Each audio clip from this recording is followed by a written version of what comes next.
What's up guys, Galactic 3D here, and today I'm going to show you how I made this headset stand.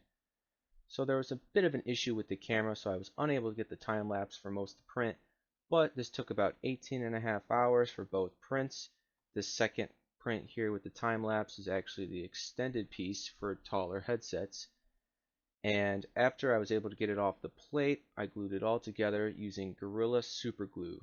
Now I did this because it's the only glue I have, but any other glue should work just fine.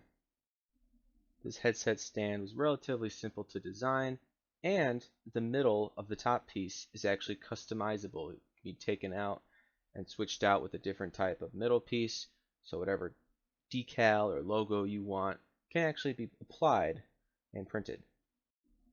As you will see in a second here, applying the super glue made this stand very sturdy, and I'm very comfortable putting any headset I own on it. As you can see, this headstand turned out great. I can't wait to make more in the future. Please let me guys know what you think, what else you want me to design. Thank you for watching. Like and subscribe, and check out our other videos at Galactic 3D.